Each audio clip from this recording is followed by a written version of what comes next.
Julie Rose, and this is Top of Mind.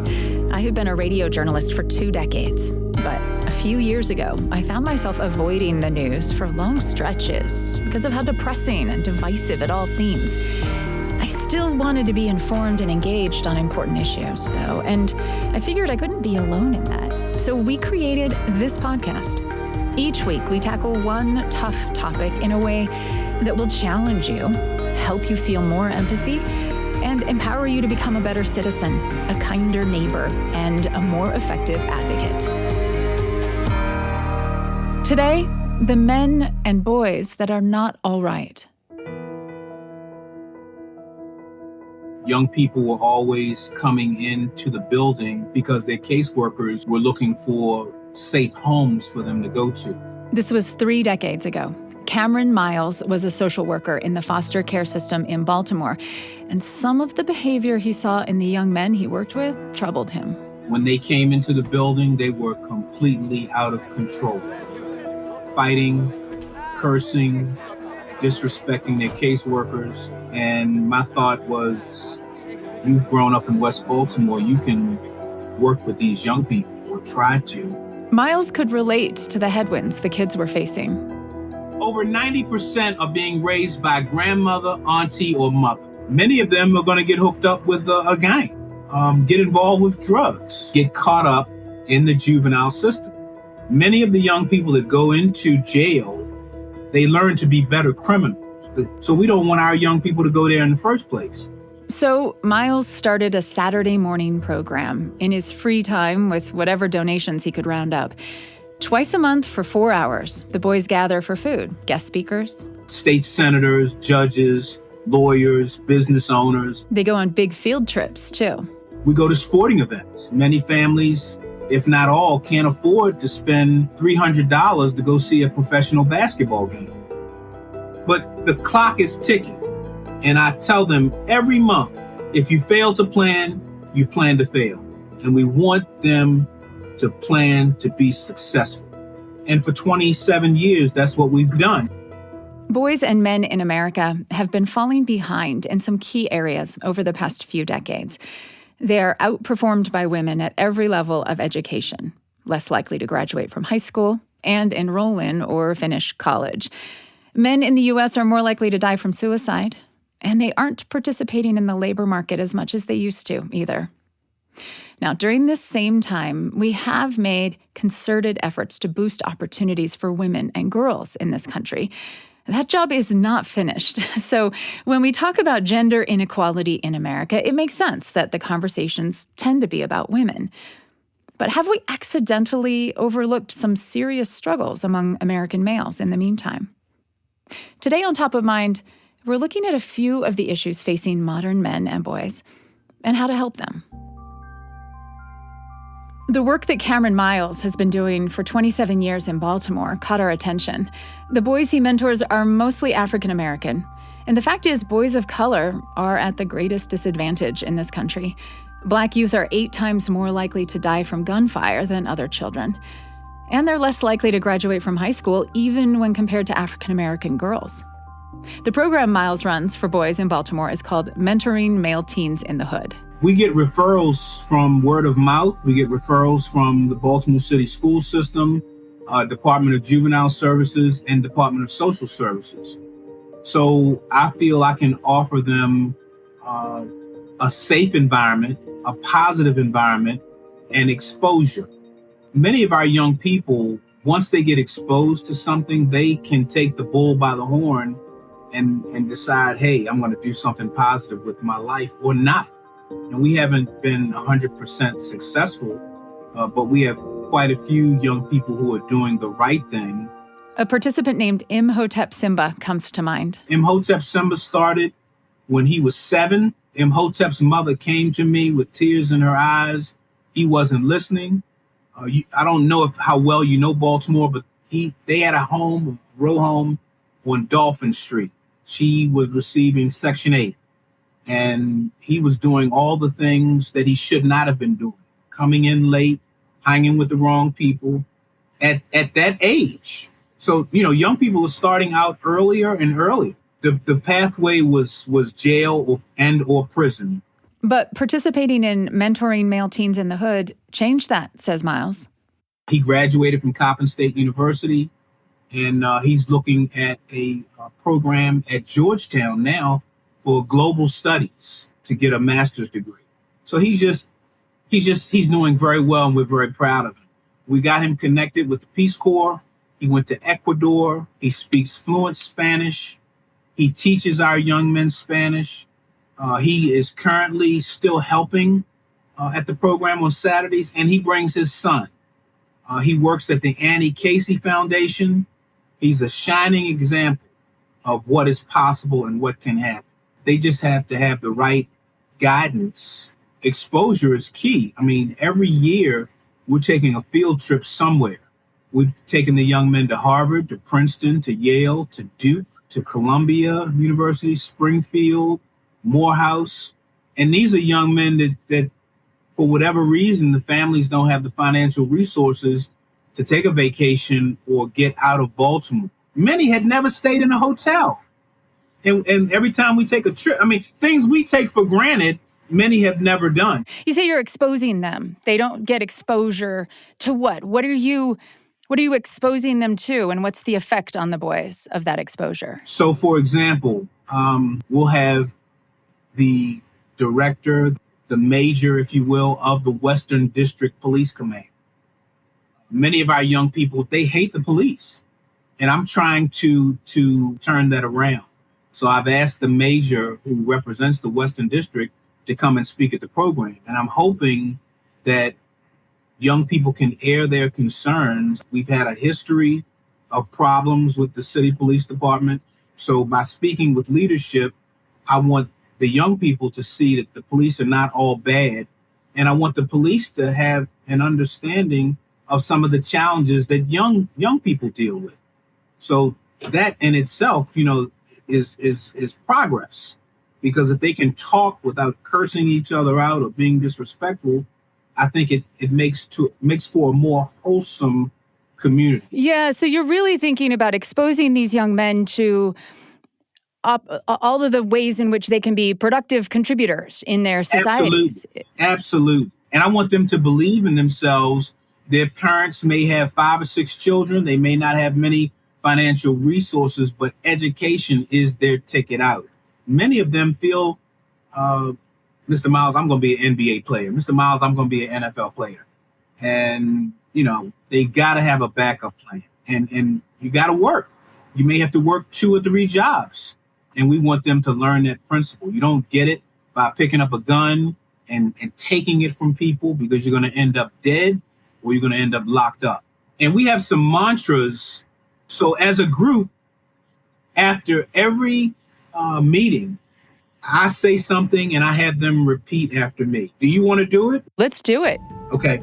I am somebody. I am somebody. I have self-worth. I have self-worth. For good, better, or best, never let it rest until my good gets better and my better gets best.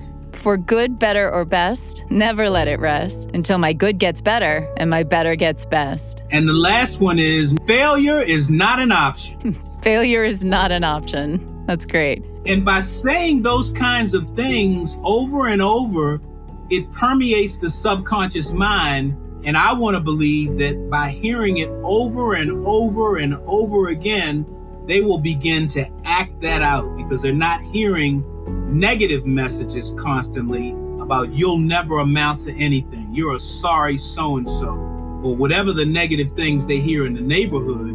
When they come to us, we want to give positive affirmations, because I believe that goes through their mind and their soul and helps them to be the best citizen they can be.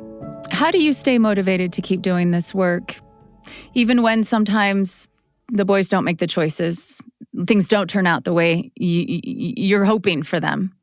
I believe in the Lord Jesus Christ, and that gives me my focus. I'm not perfect, but that helps me to stay grounded.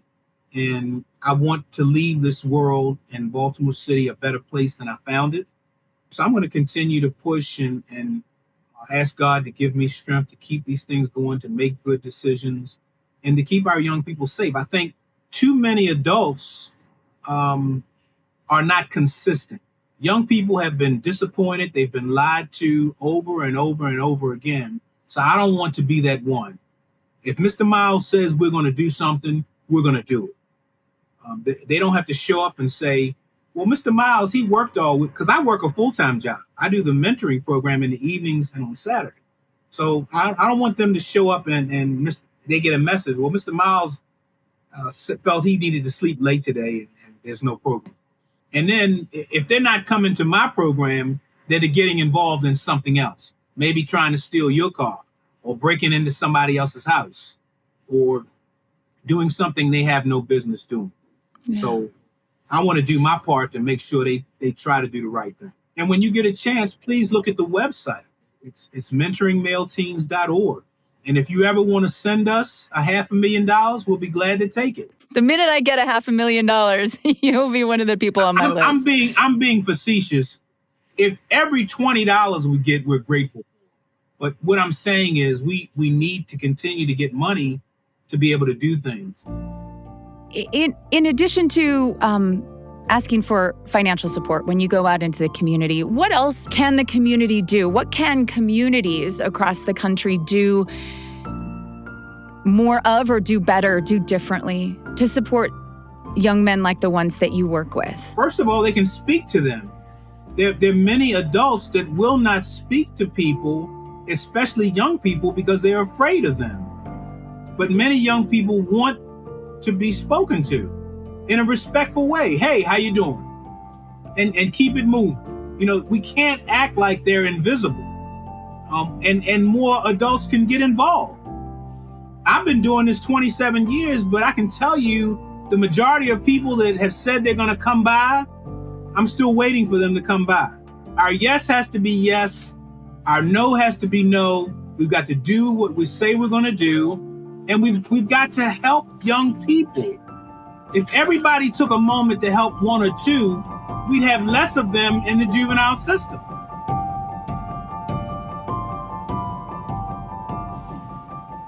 Cameron Miles is the founder and director of Mentoring Male Teens in the Hood. Their website is mentoringmaleteens.org.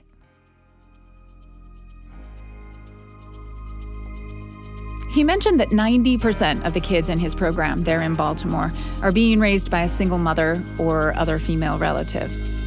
The United States has undergone a massive shift in family structure in the last few decades. Today, nearly a quarter of all U.S. kids are living in single-parent households. That is 3 times higher than the global average. And that matters even more for boys than girls. They're more sensitive to the loss of nurturing parental input. That's coming up on Top of Mind. I'm Julie Rose.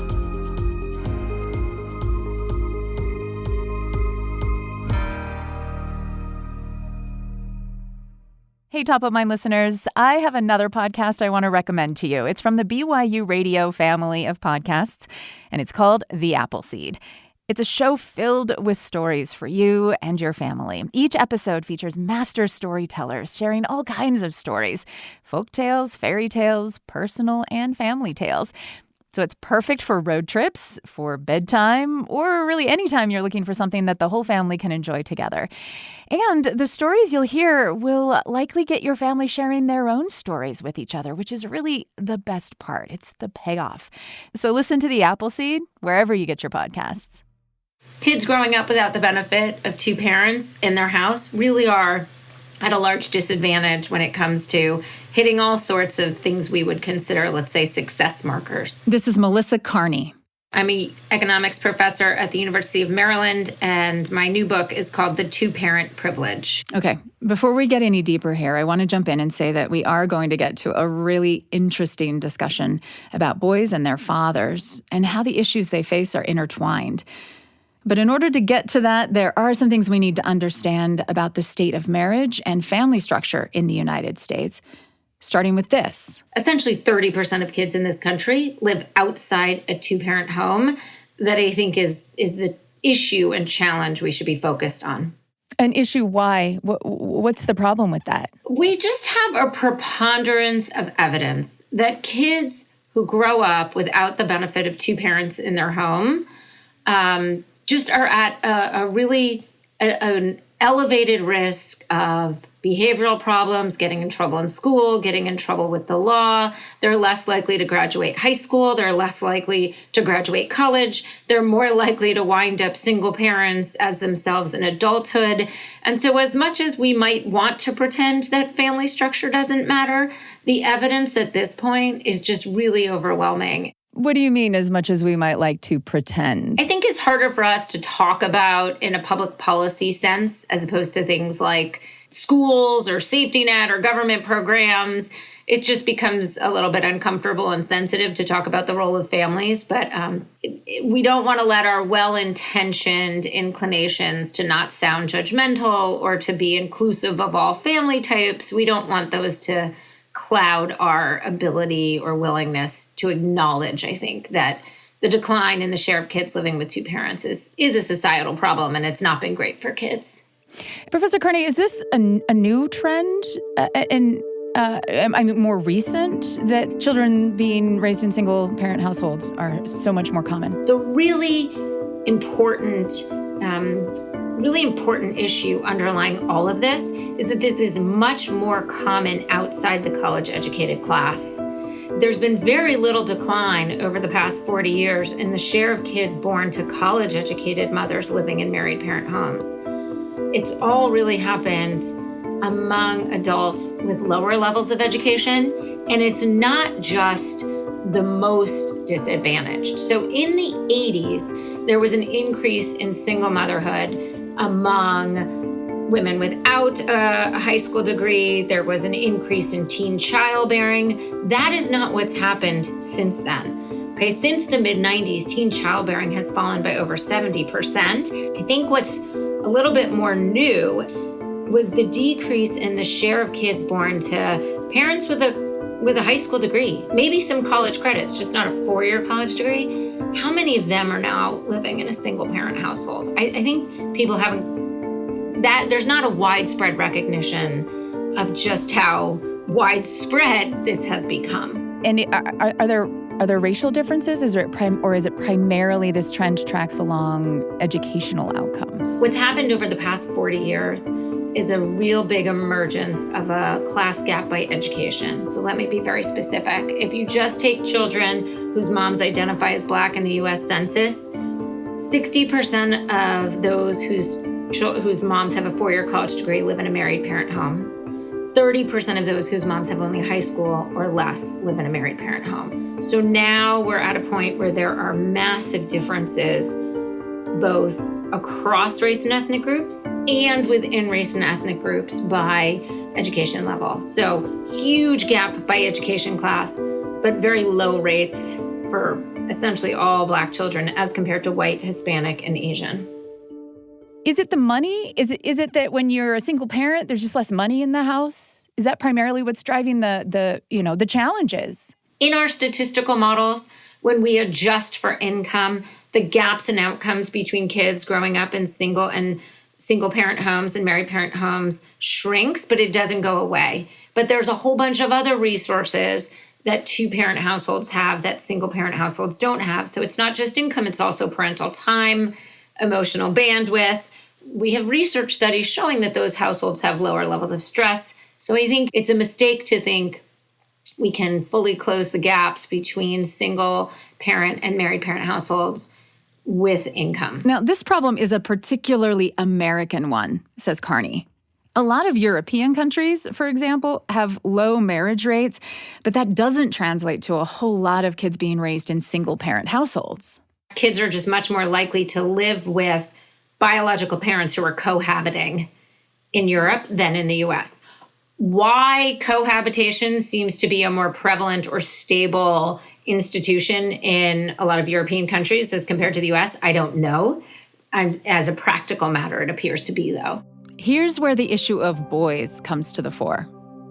There's been a couple of very compelling papers that have found that growing up without a dad in the house puts boys in particular at a disadvantage.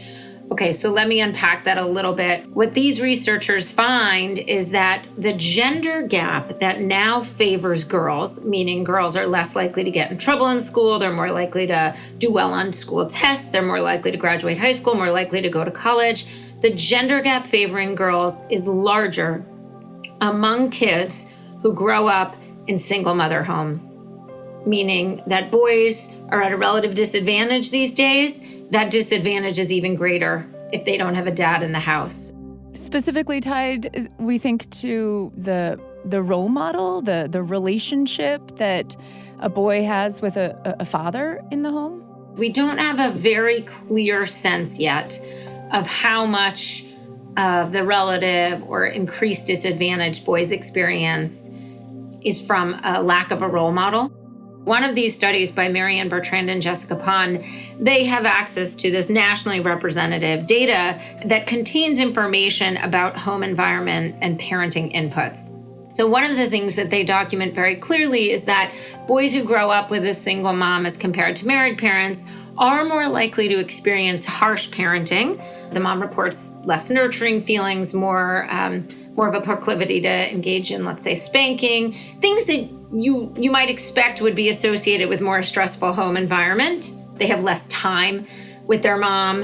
And all of those things actually matter even more for boys than girls, which I think is a really interesting finding, that boys are particularly sensitive, more sensitive than girls are when it comes to things like how likely are they to get suspended in school or report behavioral problems in school. They're more sensitive to the loss of nurturing parental input. You know, my guess is that the lack of a role model amplifies all of that. And it's in part the lack of a dad that means the mom has to take on these additional parenting responsibilities that are stressful and make it harder to parent the way people would like to parent. So what do we think was going on in the 90s and 2000s that might have led these women with a high school degree, maybe even some college, to be so much more likely to be single mothers?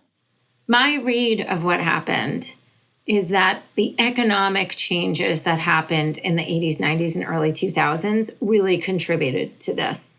So let's step back and recall that in the 60s and 70s, there was a major social cultural revolution, changes in gender norms, changes in the expectation about marriage. And what we saw during the 60s and 70s is a decline in marriage among adults of all education levels.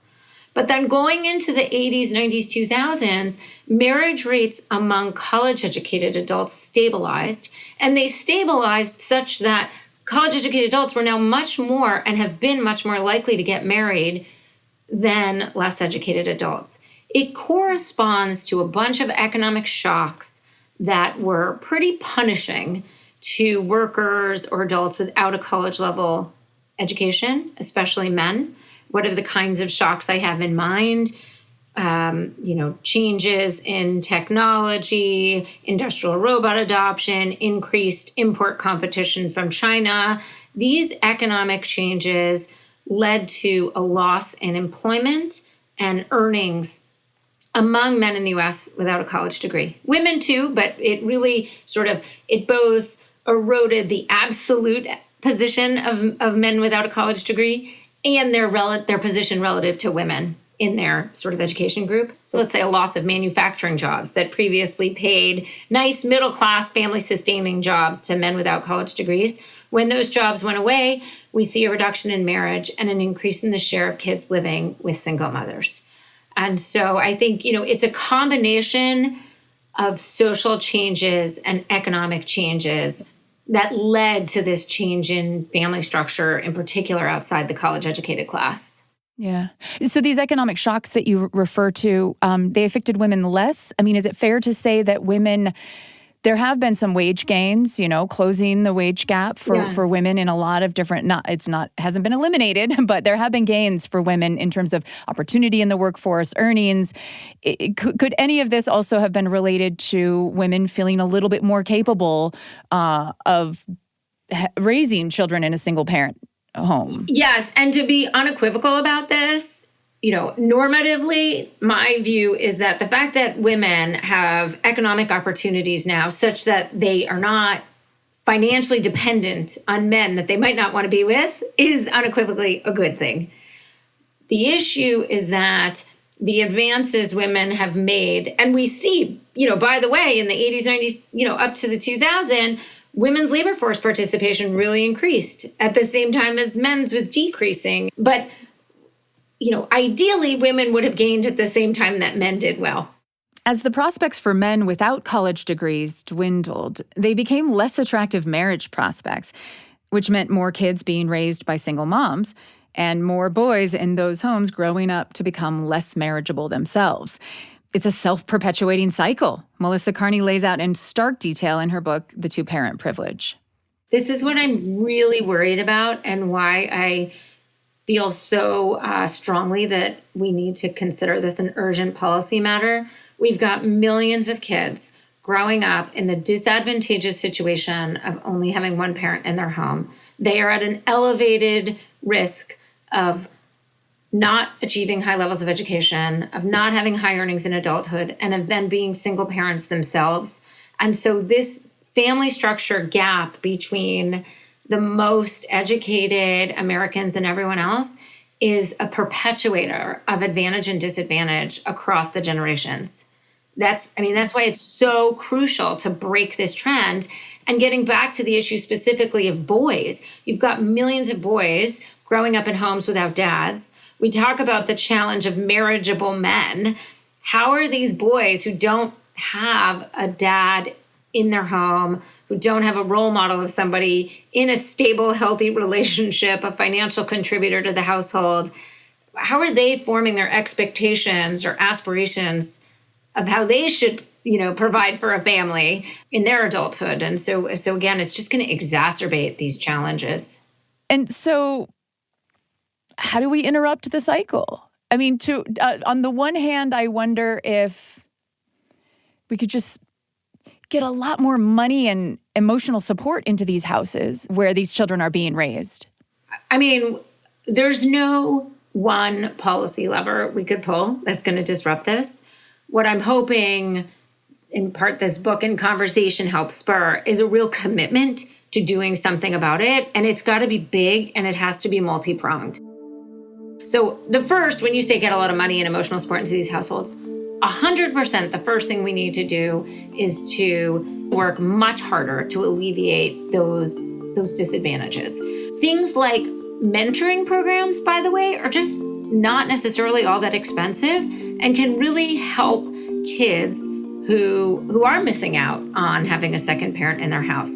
So we should be scaling and funding and doubling down on all interventions that have evidence of success of helping kids from disadvantaged backgrounds. Taking a longer term look at this, we should be committed to helping strengthen families. And that's something I think we don't do enough of at all. We've sort of, as a policy matter, in some sense, given up on parents, decided we'll try and fix this with a safety net or schools or school counselors. We really need to be doing much more to invest in parents.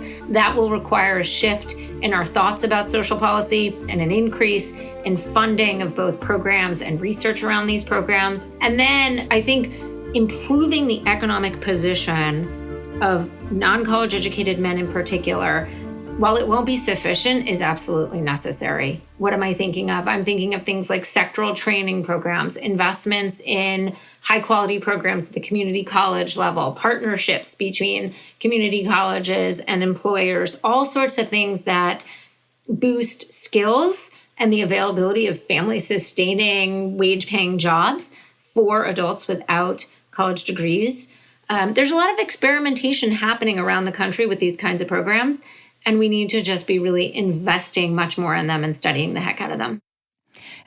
You actually did some research that took a hard look at whether or not it would be sufficient just to get more money in the pockets of these men, to have better paying jobs for men, and whether that would lead to a natural increase in marriage. Would you talk about that study, the fracking study? Right. So the context that we examined was the fracking boom that happened in various communities all across the U.S. Time now for our Bloomberg Quick Take. Fracking to extract oil and gas from shale rock has produced a flood of new energy in the U.S. and in Canada, lowered fuel prices, and created thousands of jobs. We see that there's an increase in employment and earnings, both absolute and relative, among men without college degrees in particular. This was a good thing that happened to non-college educated men in the early 2000s.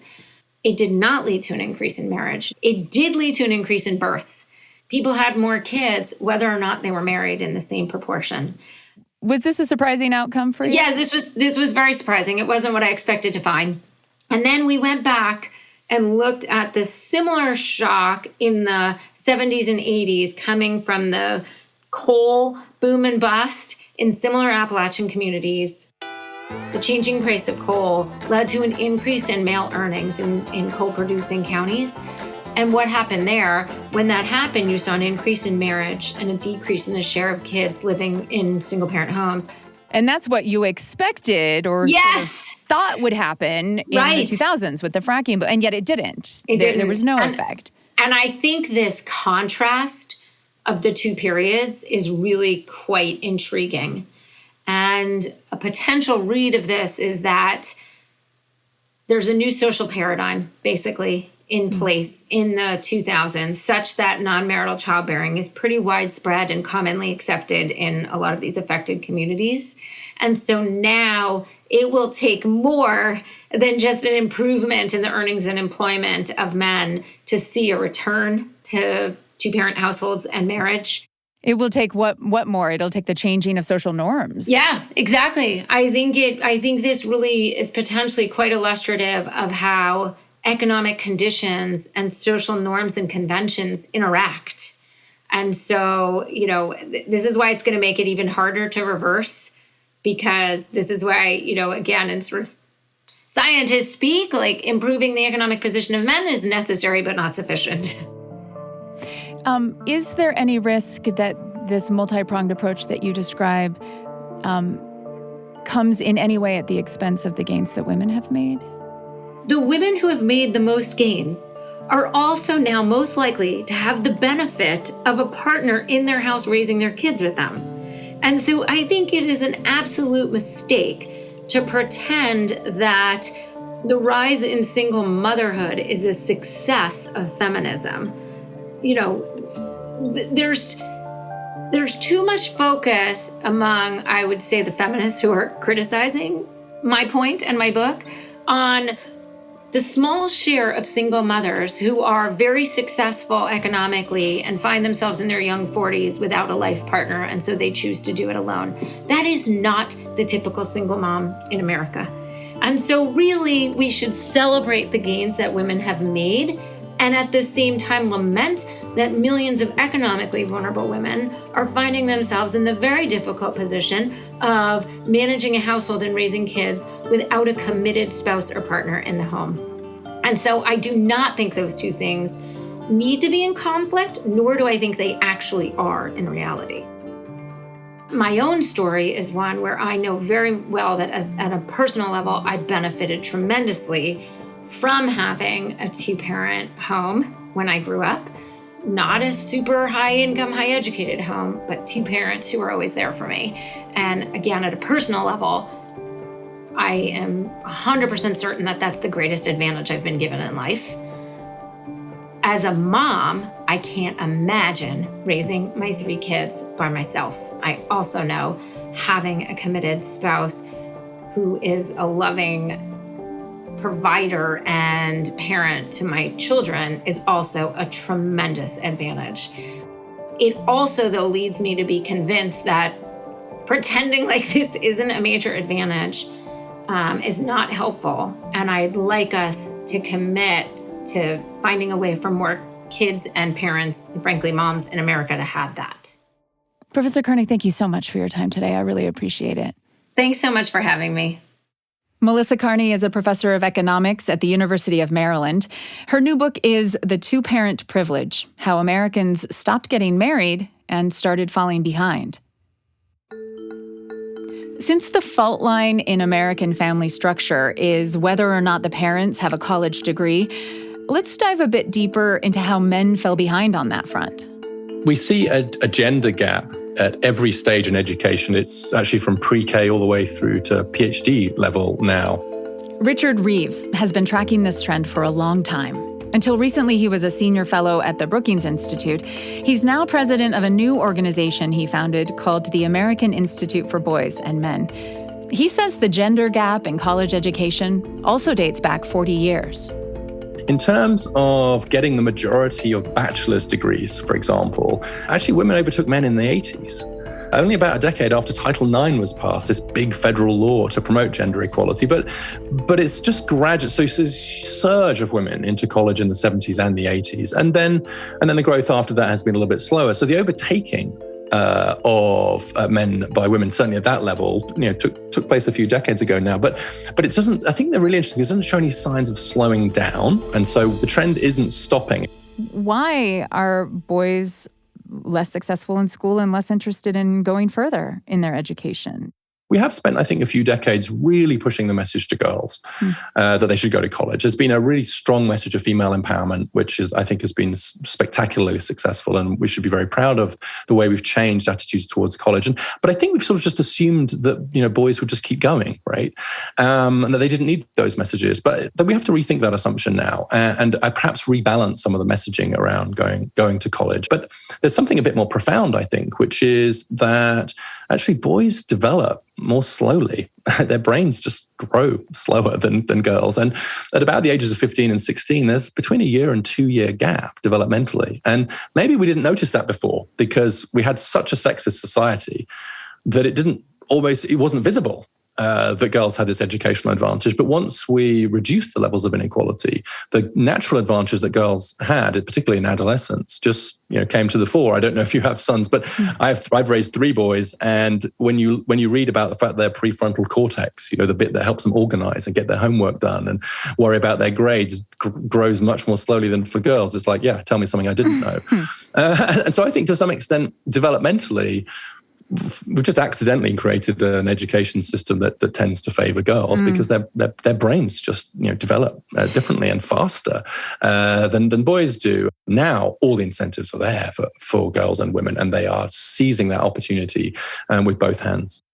Now, in the United States, women still lag men in the broader economy when it comes to wages for comparable work, and when it comes to not being as represented in positions of power. So I mean, we're talking about women who are like way outpacing men and boys in education, but outside of education, women are still at a disadvantage. Isn't that right? How do we square those two things? Well, it's interesting. I mean, obviously, it's a very, very big question, Julie, that you've asked there. And I think the first thing to say is that we should be able to hold 2 thoughts in our head at once. My basic soundbite version of this is that we have an education system that's somewhat structured in favor of girls and women now, and a labour market that's still somewhat structured in favor of men and boys. Now, that's becoming less true over time. So the pay gap amongst the under 30s, for example, has almost disappeared.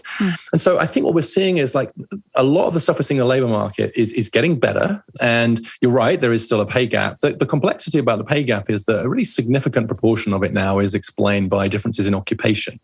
So there's still quite a lot of occupational segregation, and women are tending to be in occupations that are paid less for complex reasons that we probably won't get into now. But interestingly, that does overlap a little bit with the education question, because take something like the teaching profession, which has been growing and growing. So 76% of K-12 teachers now are female, and that's going up every year. And to be a teacher, you need to have at least a 4-year college degree, and many have master's degree, but it doesn't pay all that well. It pays okay. And so that's a good example of how actually you might see women who get quite well educated, but not necessarily earn very much. I can think of other examples like nursing. Social work is a great example. So there's a different relationship between levels of education and pay for women and men. And I completely agree with you about, it's the top of society is still a huge problem. The fact that only 1 in 4 members of Congress are female makes the US quite an outlier now. And so I think what we're seeing is like a lot of the stuff we're seeing in the labor market is getting better. It's not getting better quickly, but it is getting better. And it's something of a legacy of an economy that used to be incredibly dominated by men. But the inequality in education is getting wider. Right. So the trends in those two inequalities are going in different directions. What we don't want to do is get 20 years from now and then think, maybe now we should start worrying about boys and men in college, because by then it could be too late. Too late in what way? Well, I tell you, my real fear around this stuff is that there comes a point where with any kind of occupation or activity, if it does become strongly associated with one sex or one gender as opposed to another, it actually starts to become somewhat harder for people of the other gender to do it. And I think we're getting close to a point now where the idea of college itself, doing well educationally, is becoming seen as more of a female thing. And actually, if you talk to college admissions officers, they will tell you that once you hit 60% female, your admissions rates start to drop a little bit, because it turns out that neither men nor women are hugely attracted to campuses that become very tilted. I think if we get to a situation where, like, I'll be blunt, college is seen as a girly thing, yeah, right, and educational success is seen as a feminine trait, then it's going to get harder and harder to get boys, especially working class boys, to think about going to college, because they won't see that as consistent with their own identity. So what's a college admissions officer to do looking at, a student body that's pushing 60% female? And, does it become easier to get into college if you're a man? Because we lower our expectations for you because we need you there. Well, it's a really interesting question. And this is where I think one of the great ironies of the history of this is that Title IX, which is this law I referred to earlier, which was passed in 1972 to promote more gender equality, actually exempted private colleges in their undergraduate admissions from sex discrimination charges. And so what's happening is that private colleges, like the elite colleges that you'd think of, the Ivy League colleges and so on, they discriminate in favor of men in admissions. It's just an open secret among admissions officers. And that's why they're still closer to 50-50 in their gender balance. But public colleges are not allowed to discriminate on the basis of sex. And that's why they are much more closer to 60-40, because they're just not allowed to by law. So the public colleges are a little bit limited, actually, frankly, in what they can do. One thing I do think the colleges can do, so I think that everything they can do to make it easier for boys to apply and to get in, they should, without, of course, breaking the law. But the other part of this that we haven't talked about yet, which is huge, is that once they get to college, the male students are much less likely to complete. In fact, the gap between the female students who graduate from a 4-year college now within 4 years and the male students is 10 percentage points. And that's, I think, something where they really could step in and give much more support to male students on campus. There's only one college, I think, in the country that has a men's centre, but arguably we should have them, all over the country, and take very seriously the fact that male students are more vulnerable to drop out than female students. So, get more in if you can, but also work really hard to keep the male students that they do get. I think that honestly, everybody is struggling to readjust their view of the world, because it's so recently that we were fighting for women's educational opportunities that I think to suddenly almost ask people to reverse course and start saying, now you need to worry about boys and men in education, is asking people to really rethink some kind of deep assumptions, because this change has just happened much more quickly than anybody could have anticipated. In fact, no one expected, women to overtake, so quickly. And so we have a national coalition for girls and women in education, but you'd probably get laughed out of court if you suggested we need a similar coalition for boys and men. But given that the gender gap is as big today as it was at the beginning of the 70s, just the other way around, maybe those suggestions aren't quite as silly as they once seemed. Richard Reeves is the president of the American Institute for Boys and Men and author of On Boys and Men, Why the Modern Male is Struggling, Why It Matters, and What to Do About It. Researchers who track public well-being noticed something surprising in recent years. The life expectancy for white middle-aged men was dropping faster than for minority groups. The studies dubbed these deaths of despair and pointed to causes including drugs, alcohol, suicide, and a reluctance to seek help. I felt like I couldn't talk to anyone, but I needed help, and I didn't know how to ask for help. That's coming up. I'm Julie Rose. This is Top of Mind.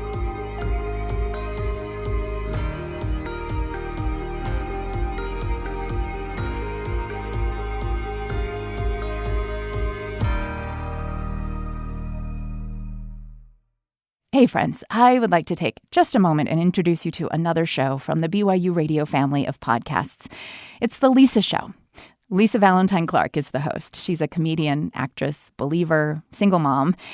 And the show delves into the multitude of challenges that shape our lives, whether it's parenting, mental health questions, social issues. Lisa and the Council of Moms will tackle it and do it with a lot of laughs along the way as we attempt to figure out this thing called life. So check out The Lisa Show. Listen wherever you get podcasts. You know, you look at suicide. The reality is that it's middle-aged white men who die by the greatest rate of suicide. Women make suicide attempts at a greater rate than men, but men are more lethal. Men use firearms, and there's not a lot of recovering from a firearm versus if you overdose. My name is Mark Meyer, and I'm the executive director and the co-founder of the Face It Foundation. I think back on my own experience when I was struggling so mightily. I am a well-connected person. I grew up in a very stable home. I've been married for 32 years. I have lots of friends. When I was so depressed and made a suicide attempt, I had a high-end administrative job, 3 beautiful kids. I felt like I couldn't talk to anyone. I didn't think they could help me, but I needed help, and I didn't know how to ask for help. And that's the irony. I've got a master's degree in social work. Like, I know exactly what's happening to me. But I am not utilizing what I know because that's other people's problems. Those are other people's issues. I just need to try harder, and then I'll be fine. Mark Meyer's mental health struggles started when he was young, like they do for so many. You know, I can trace back to being in the 4th or 5th grade. I literally pulled my hair out. My anxiety was so bad. And things only got worse over time. I was the first person in my family to go to college. I carried a great deal of pressure around trying to perform. And, you know, with anxiety and probably a lot of ADHD, I really, really struggled to do college very well. Eventually, he did graduate, and he got a job in healthcare administration. But the feelings of anxiety and depression persisted. In 2002, Meyer attempted suicide. He was taken to the hospital, where he spent some time recovering. He met with a psychiatrist and started taking medication. He gives a lot of credit to his family, especially his wife, for helping him to recover. A few years later, Meyer began doing presentations about mental health and his own struggles. Because it was kind of eating me inside that I was carrying this secret. I was giving a talk in a church, a local church here in Minneapolis, and I was sharing my story. And out in the audience, he noticed a familiar face, his cousin's husband, Bill. He comes up to me afterward, and Bill says to me, you know, I don't even know if I believe depression is real or mental health issues are real, but what you just said, that's my story. So here's a guy that I'm friends with. We live about 5 minutes from one another. We see each other all the time. We know nothing about one another. So I approach him probably a year and a half later, and I said, hey, I don't exactly know what it's going to be, but let's try to do something to help guys. That spark of an idea became the Face It Foundation, an organization that offers support to men fighting mental illness. Meyer is the executive director. We use a peer support model. So our approach is really relying on guys to help each other. What I tell people is we're selling friendship for free, and we're based in the Minneapolis-St. Paul area. We have 24 men's support groups that serve close to 230 men. But it's just guys getting together and share. And, you know, it's so interesting. When I first got going, there was a lot of clinicians who shook their head at me. And as I look back on that, I don't know why they shook their head. What are we afraid of? I mean, people are dying whether we sit down and talk or not. People are getting addicted to drugs and alcohol whether we sit down and talk or not. A lot of the initial criticism zeroed in on the fact that there's no professional therapist leading a Face It meeting. And they're even more informal than what you might find at a 12-step meeting, like Alcoholics Anonymous. We have no steps. You know, one of the things in a lot of 12-step groups is there's this concept of no crosstalk, meaning you take your time and you share, and then we pass it on to the next guy. That is not a Face It group. People ask questions, people push back, people want to know why. You know, we have a lot of guys who want to make changes in their lives, whether it's jobs, whether it's how they communicate with their partner, what have you. And if they don't make those changes or at least try, I guarantee you some guy is going to say, what's getting in the way? How do we help?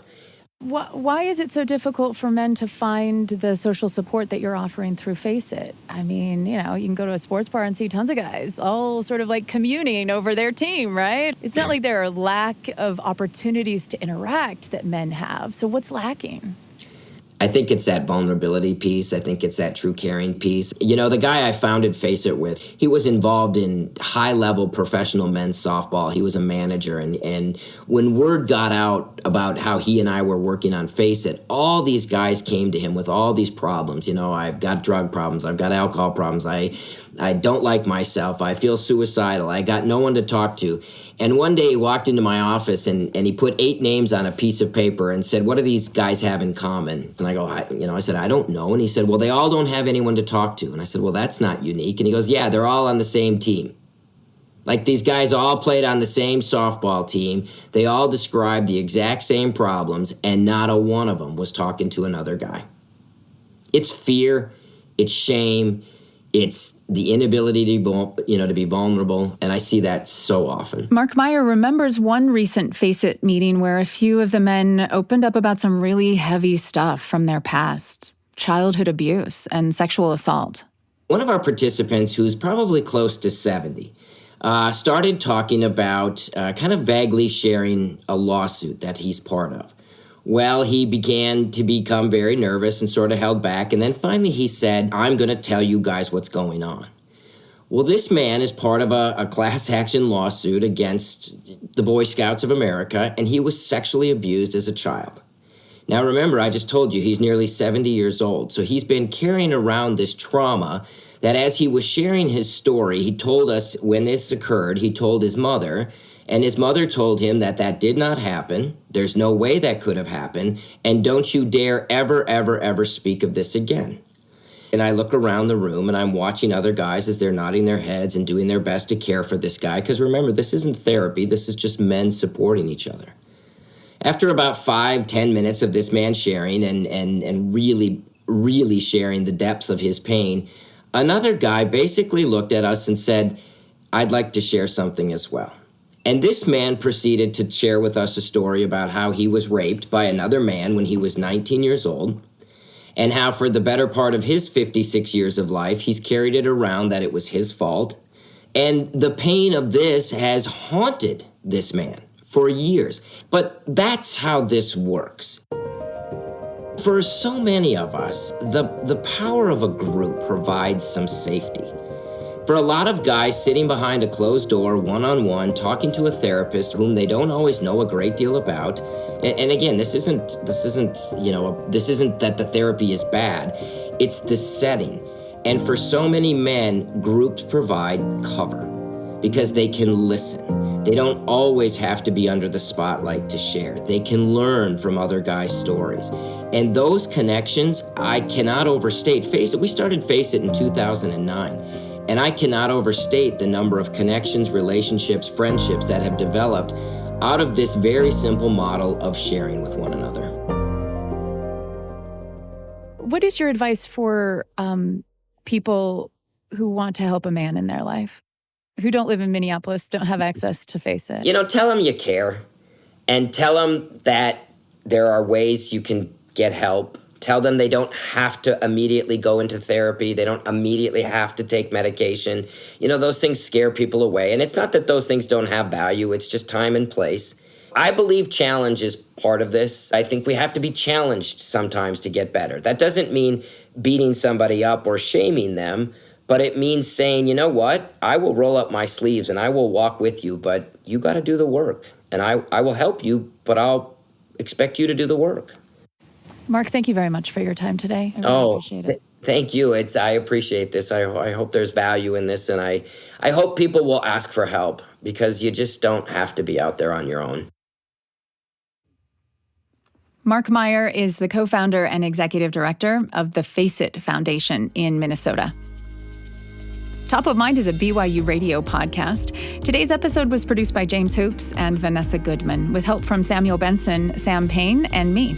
Our audio engineering team includes Brandon Lewis, Kelsey Ney, and Trent Reimschussel.